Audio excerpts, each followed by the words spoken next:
Deontology in healthcare ethics. When healthcare professionals face ethical decisions, one of the most fundamental questions they ask is not what outcome will this produce, but rather, is this action morally right in itself?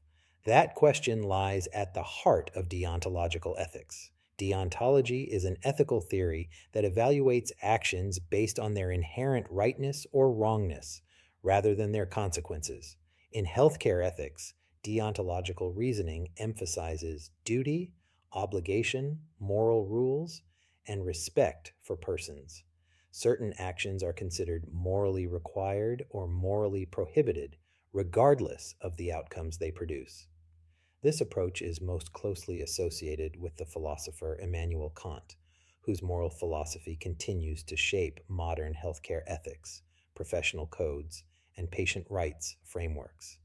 Kant argued that moral actions are grounded in duty, not in personal preference or predicted outcomes. According to this view, ethical behavior requires acting according to moral principles that apply universally. In healthcare, this means that clinicians are bound by duties that do not disappear simply because breaking them might lead to a better result. Central to Kant's moral philosophy is the concept of the categorical imperative. Unlike hypothetical imperatives, which depend on desired outcomes, the categorical imperative commands actions that must be followed regardless of consequences. One of its most influential formulations states that individuals must always be treated as ends in themselves, never merely as means to an end. This principle has profound implications for healthcare ethics. Patients are not tools for achieving public health goals, research outcomes, cost savings, or institutional efficiency. They are moral agents with inherent dignity. From a deontological perspective, respecting patients as persons is not optional. It is a moral obligation. This is why deontology aligns so closely with the principle of autonomy in healthcare ethics. Respecting informed consent, honoring patient choices, maintaining confidentiality, and telling the truth are moral duties, not strategies for producing good outcomes, even if deception or coercion might lead to better health results.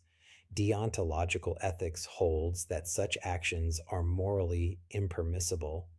Consider informed consent.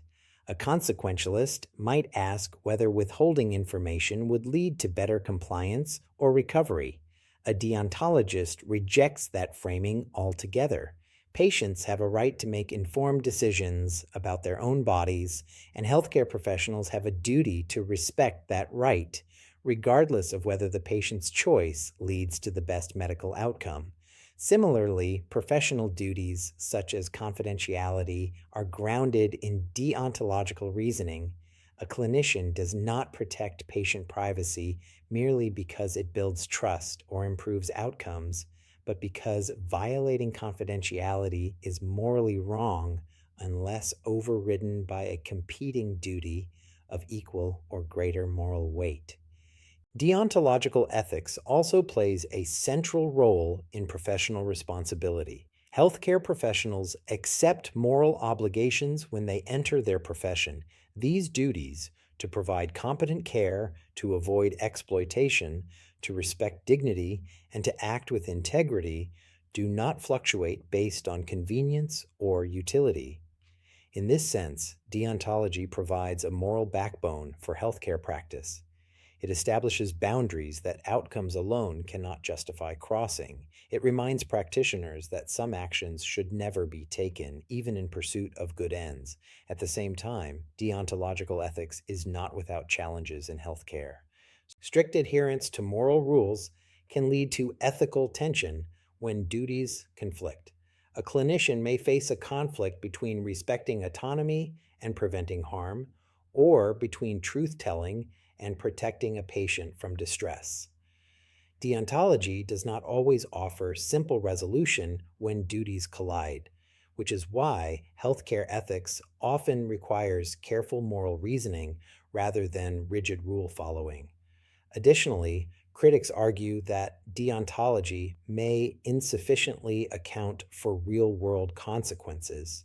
In emergency situations or public health crises, exclusive focus on duty may appear disconnected from the urgency of preventing large scale harm.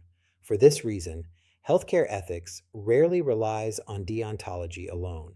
Instead, deontological reasoning is integrated into broader frameworks, especially principalism, where duties, outcomes, and justice are considered together. Nonetheless, deontology remains indispensable in healthcare ethics. It grounds patient rights, professional obligations, and moral limits. It protects individuals from being sacrificed for aggregate benefit. It ensures that healthcare remains a moral practice, not merely a technical or statistical enterprise.